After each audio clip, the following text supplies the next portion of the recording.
Escuché a mi nuera decirles a sus amigas: por fin me voy a deshacer de esa bruja, y que yo merecía estar en un asilo. Pero cuando se leyó el testamento, fue ella quien tuvo que empacar sus cosas, a la funeraria. Olía a lirios y a dolor. Me paré junto al ataúd de Santiago, con la mano temblando al acariciar su mejilla helada por última vez. Mi único hijo, mi niño hermoso. ¿Cómo podía estar pasando esto? A mis 68 años, jamás imaginé que sobreviviría a mi hijo. Ningún padre debería vivir algo así. El cáncer se lo llevó tan rápido. 3 meses entre el diagnóstico y su partida. No fue suficiente tiempo para decir todo lo que debía decirse. No fue suficiente para prepararme a un mundo sin él. Me alegra que estés aquí. Acompáñame hasta el final de esta historia y dime desde qué ciudad me lees. Quiero ver hasta dónde ha llegado mi historia. Señora Navarro, ¿quiere sentarse? La voz del encargado del funeral fue suave, acostumbrada a consolar al doliente. Asentí sin decir palabra, dejándome guiar hasta la primera fila de sillas. La gente se acercaba, murmurando condolencias que apenas podía oír por el estruendo hennido de Senton en mis oídos. Aceptaba sus abrazos y apretones de manos como si fuera una marioneta, cumpliendo con lo que se espera de alguien en duelo. Nada parecía real. ¿Cómo podía seguir girando el mundo si Santiago ya no estaba? Silvia, mi nuera desde hace 15 años, estaba sentada a mi lado, impecable con su vestido negro perfectamente planchado. Su maquillaje intacto, a pesar de las lágrimas que de vez en cuando secaba con un pañuelo bordado. Había sido la novia de Santiago desde la universidad. Yo la recibí en nuestra familia con los brazos abiertos. La quise como a la hija que nunca tuve. Necesito un poco de aire, susurró, apretando mi mano antes de levantarse con gracia y caminar hacia el fondo de la sala. La vi alejarse, preguntándome cómo haríamos para apoyarnos mutuamente después de esto. Santiago era nuestro puente, lo que nos unía. ¿Qué seríamos ahora? Unos minutos más tarde, tuve que ir al baño. La artritis me estaba molestando y necesitaba tomar mi medicina. Caminé despacio por el pasillo, apoyándome en mi bastón. Al acercarme a un rincón donde solían reunirse los fumadores, oí la voz de Silvia, extrañamente alegre y aliviada. Dios, pensé que este día no se acabaría nunca. Tanta gente viniendo a decirme cuánto lo sienten, preguntándome qué pueden hacer. Soltó un suspiro exagerado, como si necesitara sus guisos y su lástima, dijo una mujer riéndose bajo. Lo menos ya casi termina. ¿Y ahora qué sigue? Ahora por fin recupero mi vida. La voz de Silvia se volvió dura. Y por fin voy a deshacerme de esa vieja bruja. Me quedé congelada, el corazón tambaleándose en mi pecho. No podía estar hablando de... ¿Dolores?, preguntó otra mujer. Por supuesto que Dolores. La voz de Silvia estaba cargada de desprecio. Santiago insistió en que viviera con nosotros después de que Rogelio muriera. No tiene a dónde ir, Liz. Está completamente sola, Liz. Pues ahora Santiago ya no está y no tengo que fingir más. ¿Qué vamos a hacer con ella? Hay un asilo bastante decente en las afueras del pueblo. Silvia se rió. Un sonido que siempre me pareció melodioso, pero que ahora me pareció cruel. Ya casi tiene 70. Ahí es donde debería estar desde el principio. ¿Y crees que va a pelear? La primera mujer otra vez. ¿Con qué medios? La casa está a mi nombre. Santiago y yo nos aseguramos de eso cuando murió su papá. Ella nos firmó todo, ¿te acuerdas? Le dijimos que era para evitar trámites legales. La voz de Silvia bajó a un susurro burlón. La vieja ni siquiera se da cuenta de que Santiago me dejó todo a mí. En una semana va a estar haciendo sus maletas. Apreté mi bastón con tanta fuerza que los nudillos se me pusieron blancos. Me olvidé del baño. Me alejé sin hacer ruido. Todo mi cuerpo temblaba. ¿Cómo pude ser tan ingenua? Todos estos años creí que Silvia me quería, que éramos familia. De regreso en la sala de velación, vi el rostro sereno de mi hijo con otros ojos. ¿Habrá sabido él lo que su esposa Sentía realmente por mí. Habría hecho algo distinto si lo supiera. Me sequé las lágrimas y enderecé la espalda. No iba a dejar que Silvia me viera rota. No hoy. Hoy era para Santiago. El resto del funeral pasó como en un sueño. Recibí más condolencias. Dije unas palabras durante la ceremonia. Vi cómo bajaban a mi hijo a la tierra. Y en todo momento, Silvia se mantuvo cerca. Su brazo entrelazado con el mío. La imagen perfecta de una esposa en duelo apoyando a su suegra destrozada. Pero ahora sabía la verdad. Ahora escuchaba la falsedad en su voz cuando decía: "We'll get through this together, Dolores". Ahora sentía la impaciencia en su tacto al llevarme al coche. Mientras manejábamos en silencio, miré por la ventana el paisaje que pasaba, pensando a dónde iría, qué haría. No tenía dinero propio. Había entregado todo a Santiago y Silvia hace años. No tenía casa, salvo la que ahora ella quería que dejara. Pero había algo que Silvia no sabía. Algo que Santiago me dijo en una de nuestras últimas conversaciones privadas cuando ella estaba ocupada con los arreglos del hospicio. "Mom", me susurró con voz débil pero ojos claros. "I need to tell you something important about my will". Volteé a ver el perfil de Silvia al volante, su rostro sereno y frío. Que crea que ganó, que haga sus planes. La lectura del testamento estaba programada para mañana. Esa noche no pude dormir. ¿Cómo hacerlo si las palabras de Silvia seguían resonando en mi mente? "That old shrew. Finally get rid of her. The nursing home is where she belongs anyway". Acostada en el cuarto de invitados, que nunca fue realmente mío a pesar de vivir aquí 5 años, los recuerdos me inundaban como oleadas, cada uno más doloroso que el anterior ahora que los veía con esta nueva perspectiva de traición. Recordé el día en que murió Rogelio, hace 8 años. Mi esposo, durante 40 años, se fue de repente por un infarto. Santiago y Silvia llegaron de inmediato, ayudaron con los arreglos del funeral, me acompañaron durante esas primeras noches horribles. Fue Silvia quien sugirió que vendiera mi casa y me mudara con ellos. "Mom, it makes no sense for you to rattle around in that big house all alone", Santiago había dicho, con el brazo alrededor de su esposa. "We have plenty of room, and we could use the money from the sale to invest for your future", Silvia había agregado. "So you never have to worry about finances". En ese momento todo parecía tan razonable, tan lleno de cariño. Vendí la casa que Rogelio y yo habíamos construido juntos, el hogar donde creció Santiago. Les di el dinero a Santiago y Silvia, $287,000 para invertir. Nunca vi un estado de cuenta, nunca pregunté a dónde fue el dinero. Confiaba en ellos totalmente. Me levanté de la cama y caminé hacia la ventana, mirando el jardín elegante con su alberca y los jardines diseñados por profesionales. El enganche de esta casa salió de mi dinero. La remodelación que añadió la alberca y la cocina exterior también fue con mi dinero, pero la casa estaba a nombre de ellos. Igual que la cabaña en las montañas que habíamos comprado con Lomé, último del seguro de vida de Rogelio. "Para efectos fiscales", explicó Silvia, "así es más sencillo". Nunca lo cuestioné. ¿Por qué lo haría? Eran familia. Caminé hacia la cómoda y abrí el cajón de abajo, de donde saqué el viejo álbum de fotos que guardaba ahí. Fotos de Santiago de bebé, de niño, en su adolescencia desgarbada, en su graduación universitaria, Santiago y Silvia el día de su boda. Me detuve en una imagen de todos nosotros en la fiesta del 10º aniversario de Santiago y Silvia. Silvia estaba un poco separada. Su sonrisa no alcanzaba sus ojos. Habían estado ahí las señales desde el principio. También había otros recuerdos, momentos pequeños que en su momento no vi como señales. La impaciencia de Silvia cuando tardaba en subir o bajar del coche por mi artritis.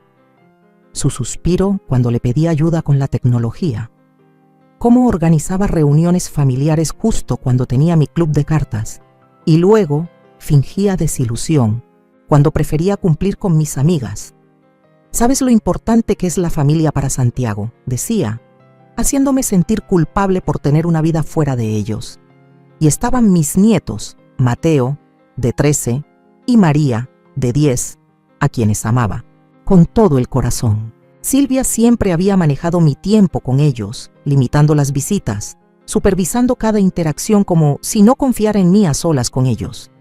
«Tienen su rutina», explicaba. «Demasiada emoción no les hace bien». Acepté todo. Eso, agradecida de al menos ser parte de sus vidas. Qué tonta fui. Al amanecer, tuve otra revelación inquietante. En los últimos meses, mientras el cáncer de Santiago avanzaba, Silvia andaba inusualmente ocupada, saliendo seguido y dejándome a cargo de Santiago mientras atendía supuestos asuntos urgentes. Había empezado a vestirse diferente también. Ropa más a la moda, un corte nuevo, maquillaje discreto incluso para ir al súper. En ese entonces, pensé que era su forma de aferrarse a la normalidad ante la enfermedad de Santiago. Ahora me preguntaba si había alguien más. Recordé un mensaje de texto que vi en su celular hace 2 semanas, cuando me pidió que buscara su cargador, un mensaje de alguien llamado Esteban. «No puedo esperar para verte otra vez. La última vez fue increíble». Me convencí de que debía ser un colega. Silvia trabajaba en bienes raíces, siempre haciendo conexiones, pero ahora todo encajaba. Sus viajes de trabajo que se alargaban hasta el fin de semana, las llamadas en voz baja tras puertas cerradas, la ropa nueva, el maquillaje sutil. Había estado teniendo una aventura mientras mi hijo moría. La furia que sentí no se parecía a nada que hubiera sentido antes. ¿Cómo se atrevía? ¿Cómo podía traicionar así a mi hijo?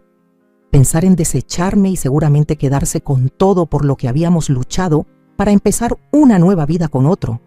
Aún estaba sentada, abrazando el álbum de fotos, cuando escuché un golpecito suave en la puerta. «Abuelita, ¿estás despierta?» Era Mateo, mi nieto. «Mamá dice que salimos para la oficina del abogado en 1 hora». Respiré hondo, me recompuse y abrí la puerta. Mateo se parecía tanto a Santiago a esa edad. Los mismos ojos serios, el mismo remolino en el pelo. «Gracias, cariño». «¿Ya? Casi estoy lista». Dudó un momento y luego se acercó y me abrazó con fuerza. «Extraño a papá», susurró. «Lo sé, amor. Yo también lo extraño». Por encima del hombro de Mateo, vi a Silvia aparecer en el pasillo. Sonrió, esa sonrisa falsa como de azúcar, y dijo: «No entretengas mucho a la abuela, Mateo. Tiene que alistarse». Sus ojos se encontraron con los míos, fríos y calculadores. «Hoy es un día importante». «Sí», pensé mientras cerraba la puerta para vestirme. Hoy es, sin duda, un día importante. El día en que Silvia descubrirá que sus planes no saldrán exactamente como esperaba. Porque durante una de nuestras últimas conversaciones privadas, cuando Santiago estaba lúcido y Silvia no estaba, me apretó la mano con una fuerza sorprendente. «Mamá», me dijo, «he estado observando y escuchando. He visto cosas. He aprendido cosas. Quiero que sepas que ya hice los arreglos». En ese momento no lo entendí, pero ahora empezaba a entenderlo. El despacho de abogados Ramiro y Asociados ocupaba todo el último piso de un edificio modesto. En el centro, al entrar a la sala de juntas, me apoyaba pesadamente en mi bastón, con el peso del duelo y la ansiedad volviendo cada paso un esfuerzo. Silvia iba adelante, con la espalda recta y sus tacones de diseñador resonando con seguridad sobre el piso de madera. Vestía como para una junta de negocios, no para la lectura del testamento de su esposo, con un conjunto negro que hablaba de eficiencia más que de luto. Mateo y María venían detrás de nosotros, extrañamente callados. Extendí la mano para tocar el hombro de María y ella se acercó más a mí. Al menos todavía buscaban consuelo en mí, a pesar de lo que Silvia pudiera haberles dicho. «El señor Ramiro», abogado de Santiago durante la última década, nos recibió con la solemnidad apropiada. Era un hombre delgado, con gafas de montura metálica y el cabello gris ralo, pero su apretón de manos fue firme mientras nos guiaba a nuestros asientos. «Gracias por venir». Comenzó a acomodar unos papeles frente a él. «Sé que este es un momento difícil. Santiago fue muy preciso con sus deseos, y es mi deber asegurarme de que se cumplan tal como los dejó». Silvia asintió, con una expresión seria pero serena. Debajo de la mesa, noté que sus dedos tamborileaban con impaciencia sobre su muslo. Antes de comenzar formalmente, debo mencionar que Santiago hizo cambios a su testamento hace aproximadamente 6 semanas, dijo el señor Ramiro. Los dedos de Silvia se detuvieron. ¿Cambios? ¿Qué tipo de cambios? Nunca me mencionó ningún cambio. El señor Ramiro la miró por encima de sus gafas. Sí, vino a verme en privado. Fue muy claro con sus instrucciones. Una sombra de duda cruzó el rostro de Silvia, tan fugaz que podría haberla pasado por alto si no estuviera atenta. «Ya veo», dijo ella, con la voz un poco más aguda de lo normal. «Bien, proceda entonces». Primero, comenzó el señor Ramiro, respecto a la residencia familiar en el 1427 de calle Jacaranda y la casa de descanso en Lake Tahoe. Contuve la respiración. Eran propiedades compradas con mi dinero, hogares que ayudé a construir, pero sobre los cuales no tenía ningún derecho legal. Ambas propiedades pasarán a formar parte de un fideicomiso familiar, con Dolores Navarro nombrada como fiduciaria.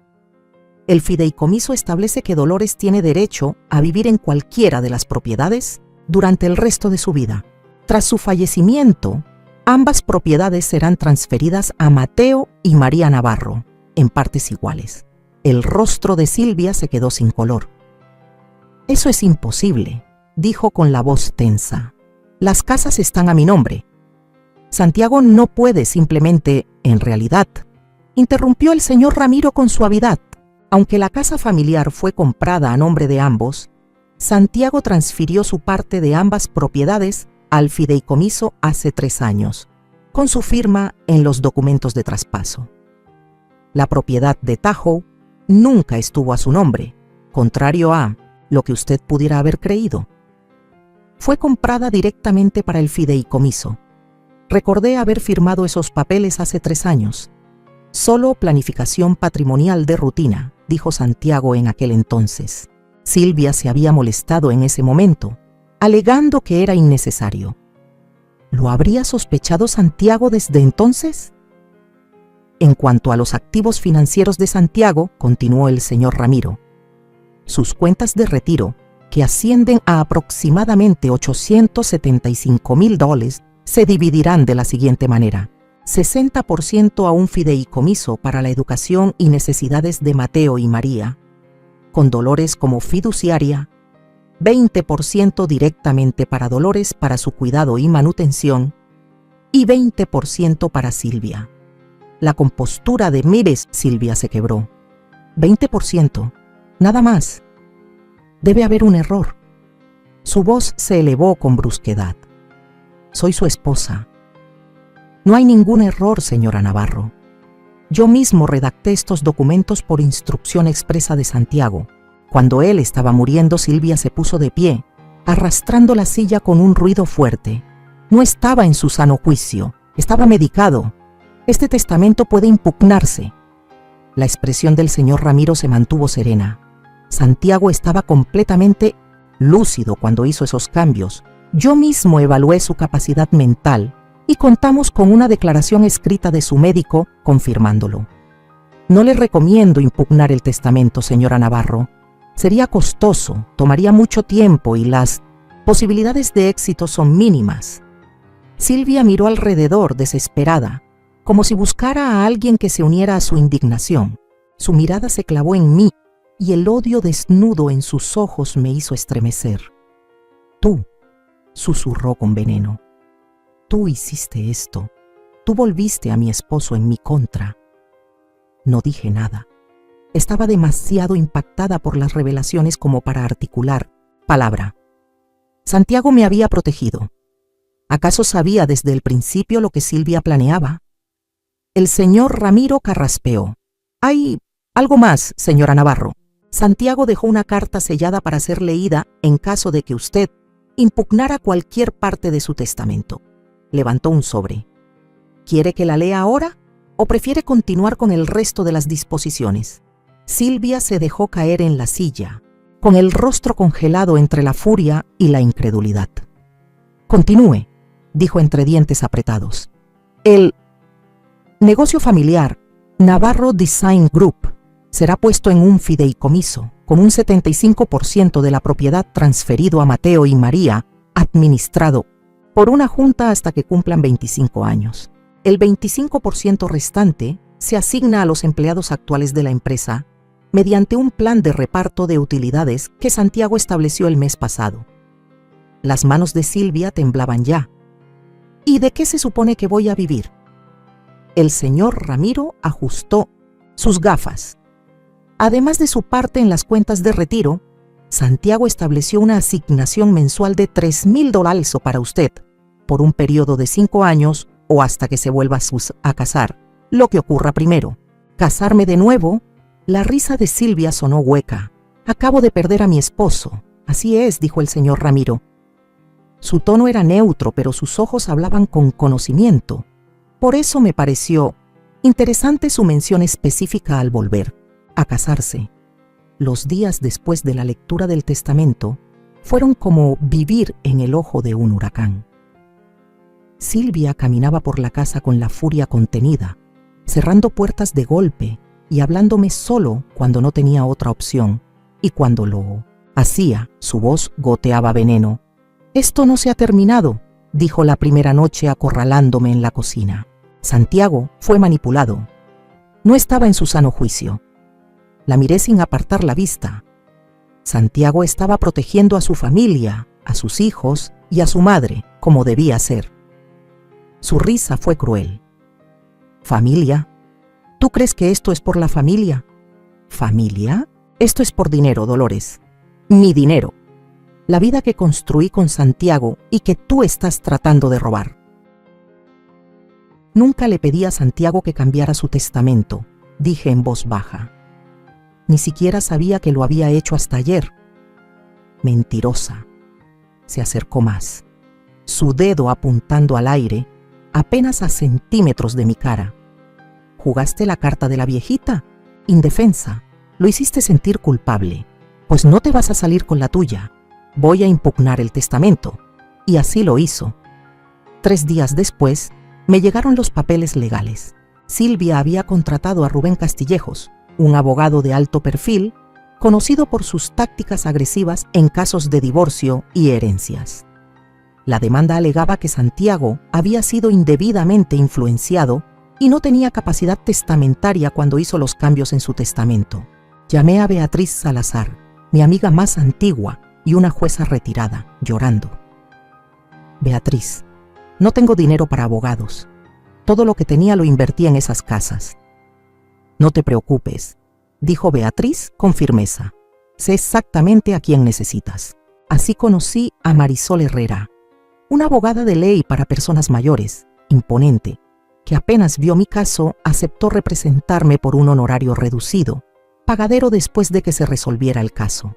«Esto es abuso a una persona mayor», dijo Marisol sin rodeos en nuestra primera reunión. «Explotación financiera». Santiago entendió lo que estaba ocurriendo y tomó medidas para protegerte. Ahora vamos a terminar lo que él empezó. El primer intento de Silvia fue tratar de sacarme de la casa mientras el caso seguía abierto. Marisol lo bloqueó con una orden temporal. Su segunda estrategia fue limitar mi contacto con los nietos. «Necesitan estabilidad en este momento», le dijo Silvia a los maestros de los niños y a nuestros vecinos. «El estado mental de Dolores es preocupante.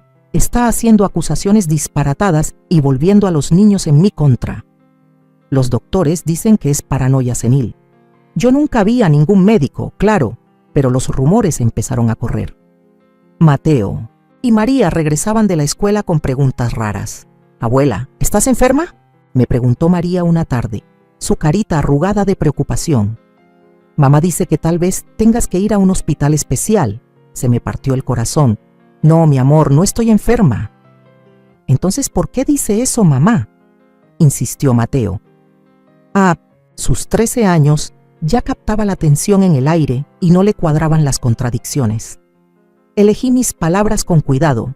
Tu mamá y yo pensamos diferente sobre lo que debe pasar ahora que tu papá ya no está, pero los dos los queremos muchísimo. Justo en ese momento entró Silvia. Sus ojos se afilaron al vernos juntos. Niños, váyanse a hacer la tarea, ordenó. Cuando se fueron con desgano, se volvió hacia mí. No les metas ideas con tu versión de los hechos. No les he dicho nada, respondí. Bufó con desdén. Recuérdalo bien, no importa lo que diga ese testamento, yo soy su madre. Yo decido qué es lo mejor para ellos. La batalla legal se volvió eterna.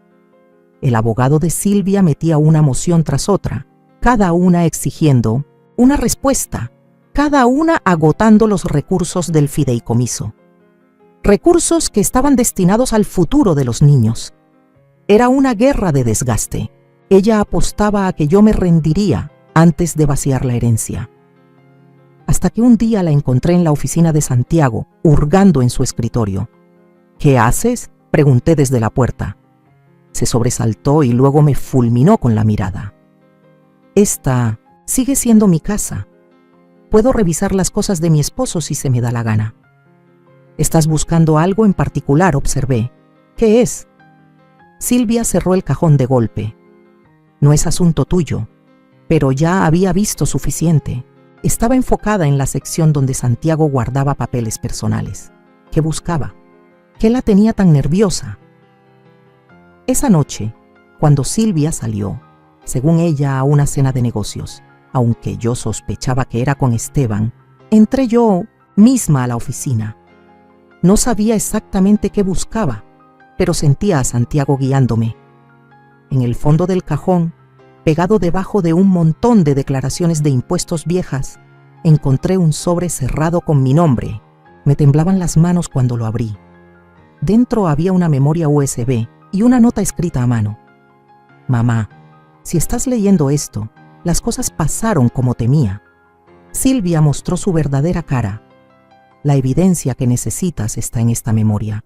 Registros financieros, correos, grabaciones de conversaciones.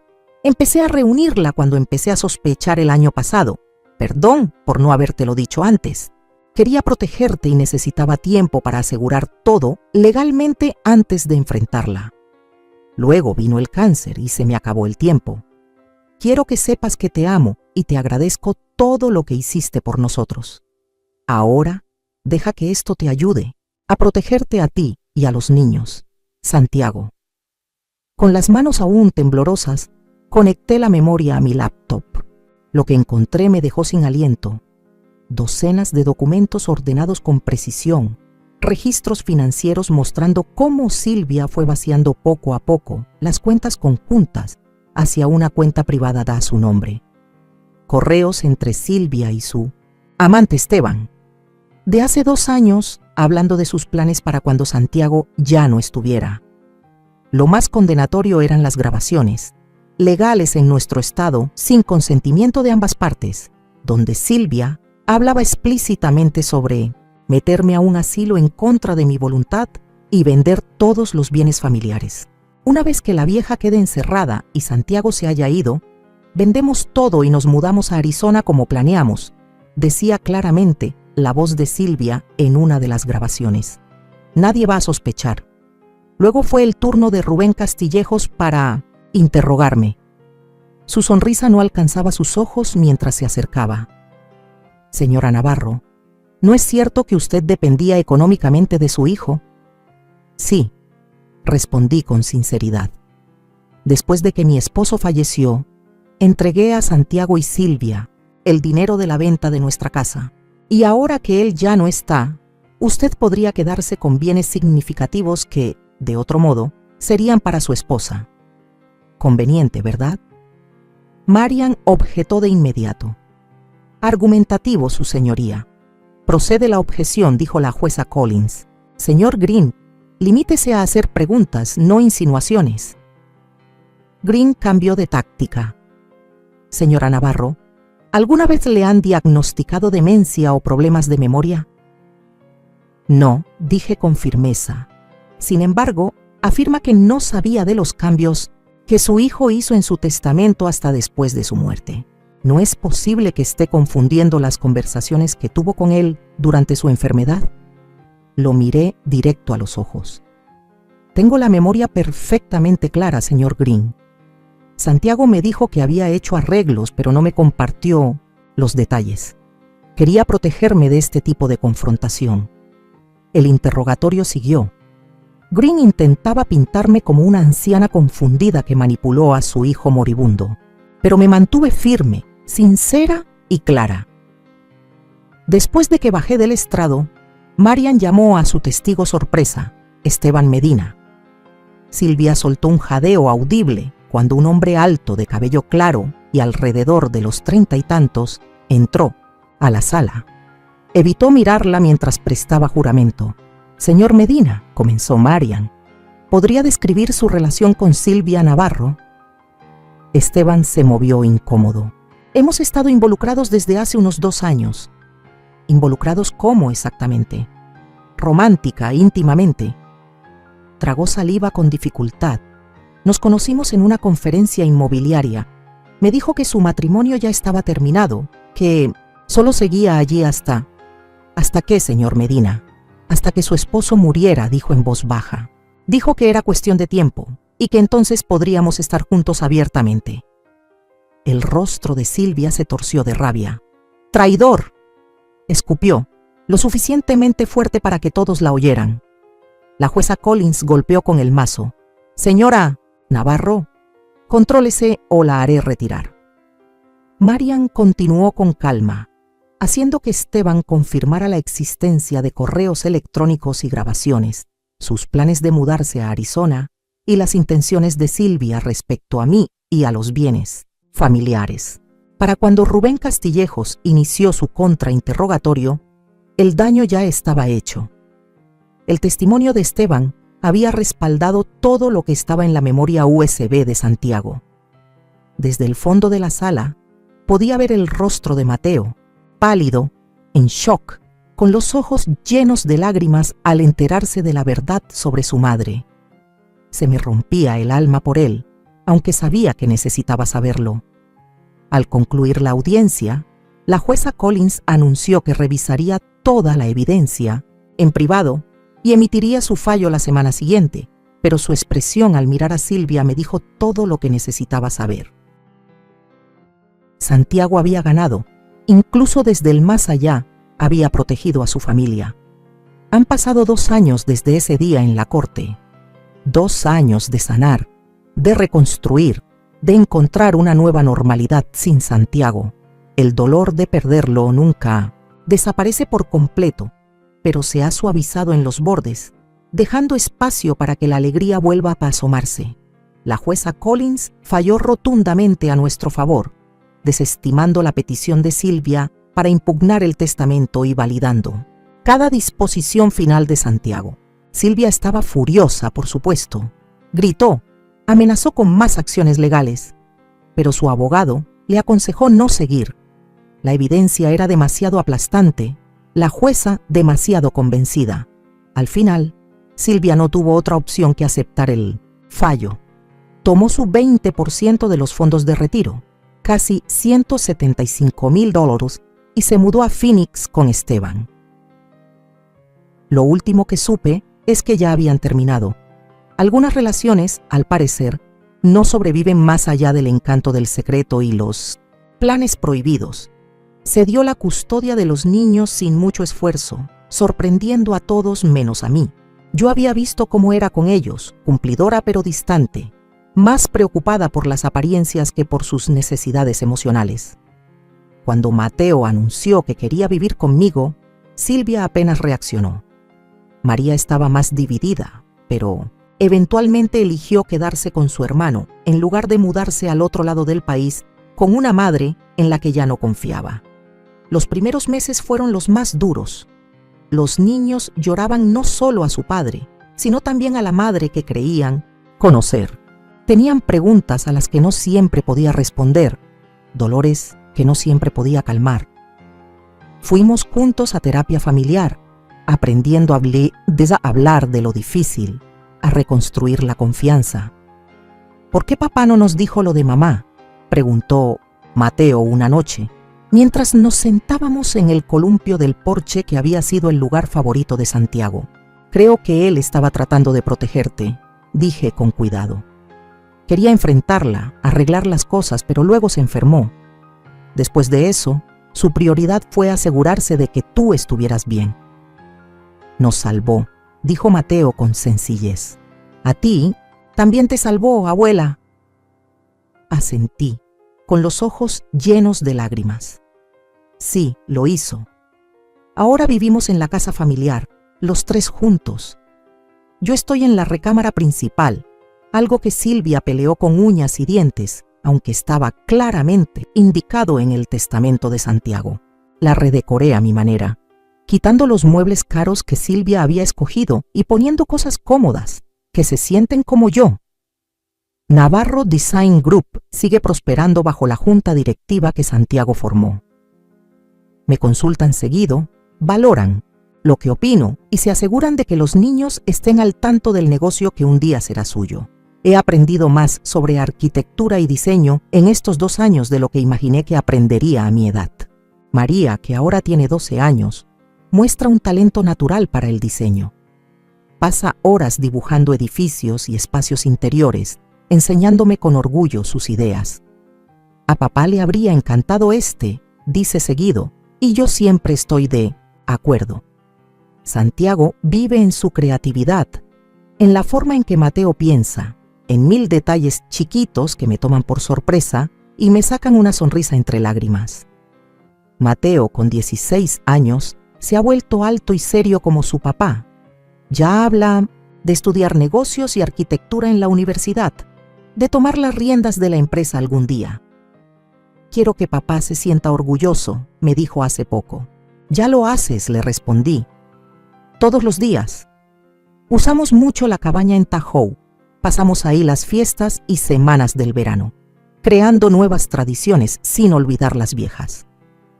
La Navidad pasada invitamos a Beatriz y a su familia. La casa se llenó de risas y calidez. A Santiago le habría encantado. Silvia llama a los niños en sus cumpleaños y en días festivos, con una voz forzada que suena falsa. Las conversaciones son cortas, incómodas. No ha intentado visitarlos, aunque legalmente puede hacerlo. Los niños, más que tristes, parecen aliviados con su ausencia. Por mi parte, he descubierto una libertad inesperada siendo viuda y abuela. Me uní a un club de lectura. Empecé a pintar con acuarelas. Incluso salgo con un viudo amable llamado Frank, a quien conocí en un huerto comunitario. No es nada serio aún, pero es lindo tomar café con alguien que me hace reír, que me mira y ve a una mujer, no solo a una madre dolida o una abuela entregada. A veces deseo que Santiago pudiera vernos ahora, ver cómo hemos sanado, cómo nos hicimos más fuertes a través del dolor. Pero luego pienso que tal vez sí puede, tal vez siempre supo que estaríamos bien, que lo que dejó previsto nos daría no solo seguridad económica, sino también la oportunidad de ser una verdadera familia, unida por amor y decisión, no por compromiso. Todavía le hablo a veces cuando estoy sola. Le cuento los logros de los niños, las noticias del negocio, la paz callada que encontré en esta vida que él cuidó para mí. Estarías orgulloso, le susurro, tocando la foto que tengo junto a mi cama. Lo hiciste bien, hijo. Ayer fue después el aniversario de la muerte de Santiago. Fuimos los 3 juntos a su tumba. Llevamos flores frescas y compartimos recuerdos. Al regresar, al coche, Mateo me rodeó con el brazo. ¿Sabes qué creo que le gustaría más a papá? Dijo, que volvimos a ser felices, que encontramos cómo seguir adelante, asintió María con seriedad, y que Silvia recibió lo que merecía. Sonreí a mis nietos, estas almas sabias y jóvenes que han vivido tanto, y aún así conservan su ternura. Creo que tienen razón los dos. Anoche, al acostarme, pensé en cuánto había cambiado mi vida desde aquel día temido en el funeral de Santiago. En vez de terminar olvidada en un asilo, sola, estoy en el centro de una familia amorosa, en una casa que de verdad es mía, rodeada de recuerdos del amor de mi hijo. Recordé las palabras crueles de Silvia, dichas cuando creía que nadie importante podía oírlas. Ahora sí, por fin me voy a quitar de encima a esa vieja bruja. La ironía no se me escapa. Al final fue ella quien tuvo que empacar sus cosas e irse. Santiago se encargó de eso, su último acto de amor para proteger a quienes realmente lo merecían. Mientras me dormía, sonreí. Dicen que vivir bien es la mejor venganza. Si eso es cierto, entonces esta vida tranquila y feliz, esta reconstrucción de lo que estuvo roto, es la victoria más dulce de todas. Desde el día en que Silvia empacó su ropa de diseñador y se marchó con su nuevo amante a una ciudad que no la recordaría ni la juzgaría, algo dentro de mí comenzó a despertar. Al principio fue un murmullo, pequeño, casi imperceptible, como si una parte de mí, olvidada durante años en el rincón más oscuro de la casa, estirara lentamente los huesos, bostezando después de un largo sueño. Durante mucho tiempo viví como una sombra en mi propia historia. Primero fui hija, luego esposa, después madre y finalmente abuela. Todos esos roles los desempeñé con amor, con entrega, con una devoción que rozaba la desaparición personal. Me adapté, me moldeé, me volví útil, pero con Santiago ausente y Silvia fuera del cuadro, por primera vez me pregunté, ¿quién soy yo cuando no estoy cuidando a nadie? Tenía 70 años cuando me hice esa pregunta por primera vez. 7 décadas de vida y nunca se me había ocurrido que podía tener una respuesta distinta a soy la madre de Santiago, la esposa de Rogelio, la abuela de Mateo y María. Ahora, frente al espejo de la recámara que redecoré con mis colores suaves y mis telas favoritas, me miré a los ojos y dije en voz alta, soy Dolores. Así empezó todo. No fue un cambio repentino ni escandaloso. No me teñí el cabello de azul ni me tatué mariposas en los tobillos. Fue algo más íntimo, más profundo, una serie de decisiones pequeñas que sumadas me devolvieron a mí misma. La primera fue inscribirme a una clase de pintura los martes por la tarde en el centro cultural del pueblo. Al principio me sentía ridícula, rodeada de mujeres más jóvenes que hablaban de técnicas de acuarela y de sus cuentas de Instagram. Pero pronto me di cuenta de que nadie me juzgaba. Más aún, algunas se acercaban a mirar mis trazos con curiosidad sincera. Tu uso del color transmite mucha emoción, me dijo una muchacha de 20 y tantos, con el cabello rosa y el corazón abierto. Yo reí sonrojada, pues será porque tengo muchas emociones guardadas. La clase de pintura se volvió un ritual, un espacio sagrado. Con cada pincelada, con cada papel mojado en tonos azules y ocres, iba lavando la tristeza vieja, como quien enjuaga un vestido guardado por años en un closet húmedo. Me reencontré con mis manos, con mi ritmo, con mi voz. Después vinieron otras cosas. Volví a escribir, historias cortas, recuerdos, cartas que nunca enviaría. Algunas noches me sentaba en la mesa de la cocina, con una taza de manzanilla y mi libreta, y dejaba que las palabras salieran sin filtro. Recordaba a Rogelio en su primer día como maestro, a Santiago corriendo por el jardín con una capa roja de superhéroe, a mi madre tejiendo mientras cantaba boleros. Era como coser retazos de mi vida y formar una manta que, aunque vieja, seguía abrigando. Un día Mateo entró y me encontró escribiendo. ¿Qué haces, abuela? Estoy escribiendo historias, cosas que pasaron, cosas que siento. Se acercó y hojeó con cuidado. ¿Puedo leer una? Claro. Eligió una titulada, La última carta que no envié. La leyó en silencio y al terminar tenía los ojos brillantes. Esto es muy bueno, abuela. Deberías publicarlo. Me reí pensando que era solo una ternura de su parte, pero él no lo dejó ahí. A los pocos días me presentó a una de sus profesoras de lengua y literatura, que tenía un pequeño grupo editorial local. Mateo me habló de sus textos, señora Navarro. Me encantaría leer algunos. Le envié 3, con nervios en el estómago. A la semana me llamaron para decirme que querían incluir uno en una antología de voces femeninas mayores. Mi nombre impreso en un libro. Lloré. Me temblaban las manos como el día que abrí la carta de Santiago, como cuando conecté aquella USB. Pero esta vez no era miedo. Era alegría, orgullo, un estremecimiento dulce de saberse viva, de saberse aún capaz de crear, de decir, de conmover. La publicación trajo más cosas. Invitaciones a leer en cafés literarios, entrevistas locales. Incluso me ofrecieron dar un taller de escritura autobiográfica para otras mujeres de mi edad. La primera sesión fue mágica. Todas llevábamos cicatrices. Todas habíamos amado, perdido, cuidado, callado. Nos sentamos en círculo, con cuadernos y plumas, y empezamos a soltar. Me sentí invisible por años, dijo una. Yo aún escucho su voz en las noches, confesó otra.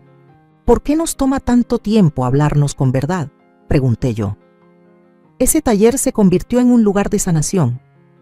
Cada martes, después de pintar, pasaba al café donde hacíamos el taller. Llegaba con el corazón dispuesto y salía más ligera, más luminosa. Una mañana, después de leer un texto mío titulado El día que dejé de ser solo la suegra, una mujer se me acercó con lágrimas en los ojos. Gracias por poner en palabras lo que yo no sabía que sentía. Usted no sabe cuánto bien ha hecho. Yo la abracé y supe que sin buscarlo me había convertido en algo que jamás imaginé, una inspiración. No por haber sobrevivido al dolor, no por haber sido la víctima de una nuera ambiciosa, sino por haberme reconstruido a mí misma desde las ruinas. Ahora, cuando camino por el pueblo, la gente me saluda con respeto, con cariño. Algunos me preguntan por el próximo texto, otros me invitan a hablar con sus alumnos o en sus programas de radio. Y yo acepto, no por vanidad, sino porque tengo cosas que decir. Y ya no tengo miedo de ser escuchada. Por la noche, en la casa, silenciosa, después de que Mateo y María se han ido a dormir, a veces salgo al porche, con una taza de té entre las manos y miro las estrellas. ¿Estás viendo esto, Santiago?, le susurro al cielo. Y en lo más hondo de mí, algo responde. Sí, mamá, lo estás haciendo bien. Y yo sonrío, sabiendo que la vida no terminó con su ausencia, solo cambió de forma y me está devolviendo, poco a poco, a mí misma. Había una biblioteca antigua en el centro del pueblo, de esas con techos altos, escaleras de madera que crujían y ventanas que filtraban la luz como si fuera una caricia. Yo solía pasar por ahí sin detenerme, creyendo que ya no tenía tiempo para leer cosas nuevas. Creía que mi memoria no era la misma, que el presente debía dedicarse solo a lo urgente. La casa, los nietos, las cuentas.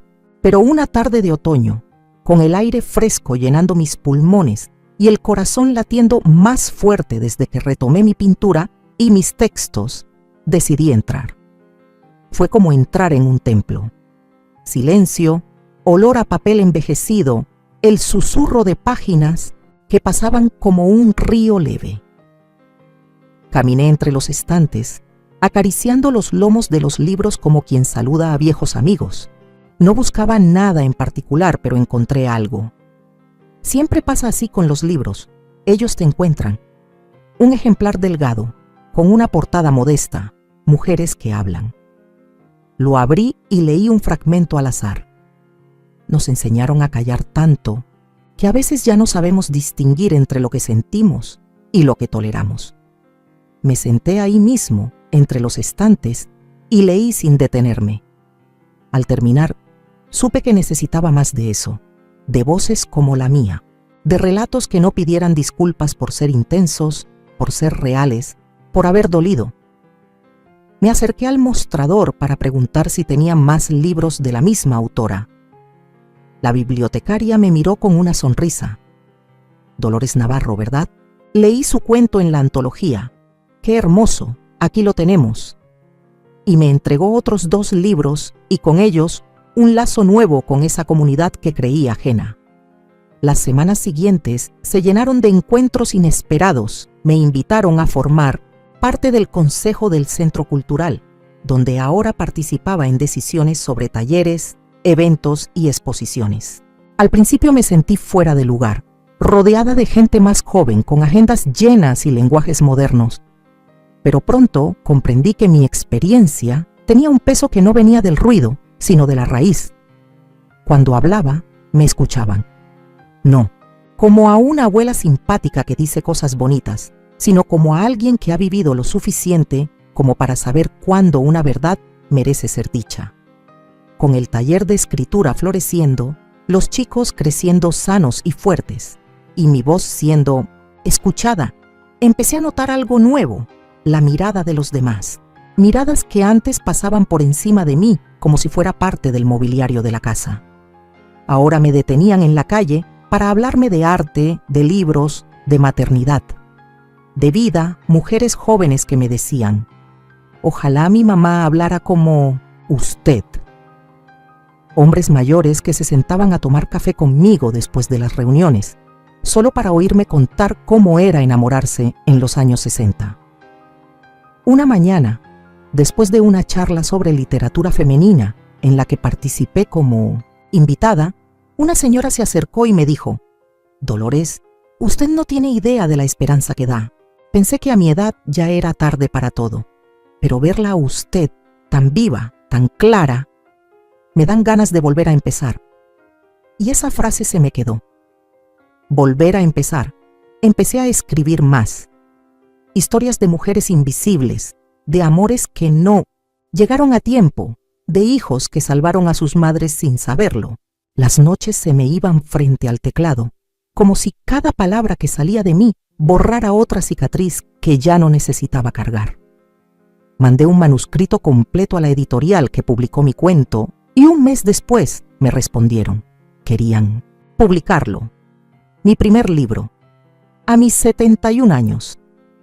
Nunca es tarde para una voz que sabe decir lo que importa, decía el correo de aceptación. Me invitaron a presentarlo en la feria del libro de la ciudad vecina. Mateo y María insistieron en acompañarme. Me ayudaron a elegir qué ponerme.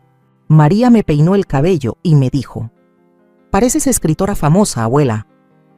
Mateo me tomó una foto y la subió a sus redes con la frase, «Mi abuela es más cool que la tuya». Esa noche, frente a un público que incluía rostros desconocidos, pero atentos, leí en voz alta un fragmento de mi libro.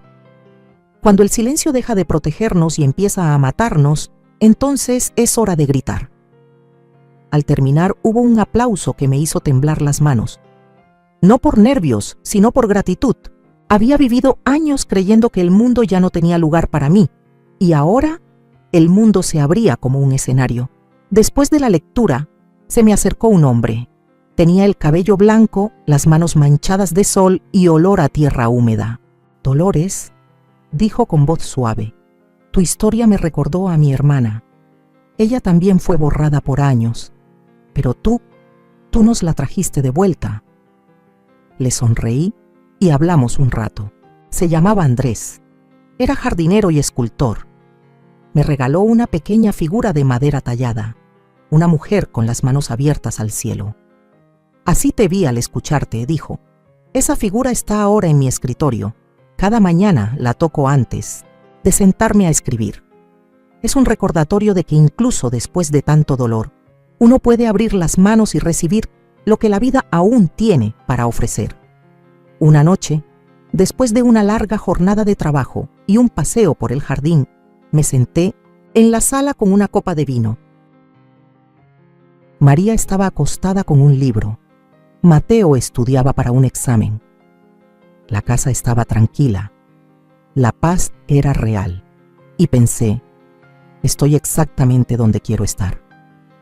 Ya no tenía miedo de estar sola, porque ya no estaba vacía, porque ahora, finalmente, me habitaba a mí misma. No sé cuándo dejé de temerle al futuro. Supongo que fue en algún punto entre aquella primera pincelada insegura y el instante en que firmé la primera copia de mi libro para una joven lectora que lloraba al decirme: «Me diste permiso de sentir todo lo que callé».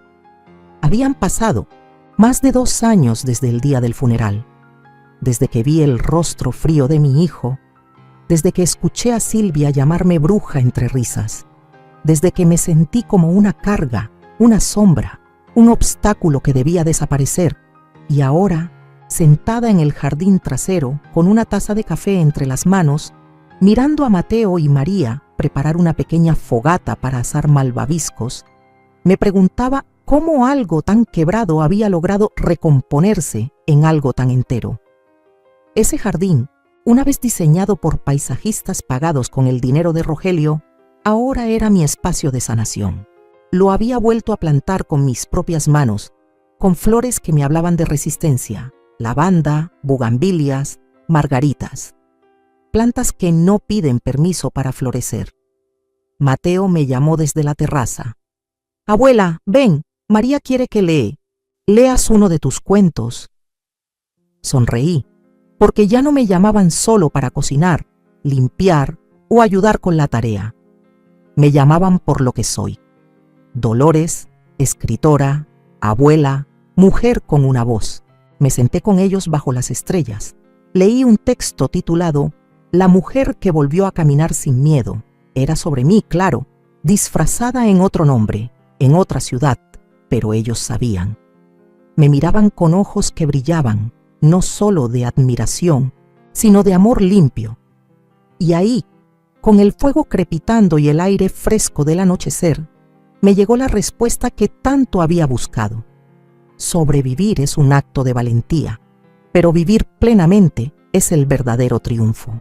Durante mucho tiempo me pregunté por qué Santiago no me lo dijo todo desde el principio. ¿Por qué esperó? ¿Por qué dejó cosas sin explicar? Pero ahora lo entiendo. Él sabía que yo tenía que descubrir mi fuerza por mí misma, que si me daba todas las respuestas, me estaría robando la oportunidad de encontrar mi voz. Su última decisión fue un acto de fe. Confió en que yo sabría qué hacer con la verdad cuando llegara. La verdad es eso, llega cuando debe, y duele, pero también libera. A veces me preguntan en los talleres qué haría si pudiera volver atrás, si podría cambiar algo, y siempre respondo lo mismo: no cambiaría nada, salvo haber creído antes en mi valor. Porque incluso el dolor fue maestro, incluso la traición me enseñó a ver con claridad. He aprendido que no hay edad para empezar de nuevo, que uno puede florecer a los 70, a los 80, o incluso en el último año de miedo de su vida, que la voz que callaste por décadas puede salir un día y sacudir el mundo. Y está bien, porque nunca es tarde para regresar a ti misma. Hoy soy más fuerte que nunca, no por todo lo que perdí, sino por todo lo que elegí reconstruir. Aprendí a poner límites, a decir no, a cuidarme sin sentirme egoísta. Aprendí que la familia verdadera no se define por la sangre, sino por la lealtad. Que hay hijos que no nacen de ti, pero te salvan la vida. Que hay nietos que te devuelven la esperanza solo con un abrazo silencioso. También aprendí que el rencor es un veneno lento. Que perdonar, aunque no signifique olvidar, es una forma de soltar las cadenas del alma. No odio a Silvia. A veces pienso en ella y siento una tristeza profunda. No por lo que me hizo, sino por todo lo que perdió por elegir el poder sobre el amor. Y si alguien allá afuera se encuentra en una situación como la que viví, quiero decirle algo desde lo más hondo de mi corazón. No estás sola. No creas que ya es tarde. No pienses que tu vida ya se decidió sin ti. Puedes alzarte, puedes hablar, puedes decir hasta aquí. Y cuando lo hagas descubrirás que tenías alas escondidas en el pecho. Si tú, la que me lee desde otra ciudad, desde otra historia fueras yo, ¿qué harías? ¿Callarías para mantener la paz falsa? ¿Te resignarías a vivir en el rincón de una casa que ayudaste a construir? ¿O te levantarías con toda tu verdad, aunque tiemblen las rodillas, y reclamarías tu lugar en el mundo? Yo elegí hablar, elegí escribir, elegí pintar, elegí amar sin permiso y sin miedo, elegí mi vida, y tú también puedes hacerlo. Ahora que los años avanzan, me doy cuenta de que el verdadero legado no son las propiedades, ni el dinero, ni los títulos. Es lo que dejamos en el corazón de quienes tocamos. Es la historia que escribimos con nuestra existencia. Es la forma en que miramos al mundo incluso después del dolor. Mi historia, con todos sus giros, sus sombras, sus victorias, ha llegado a muchas partes. Me han escrito mujeres de otros países, abuelas que se redescubrieron artistas, madres que, por fin dijeron ya basta.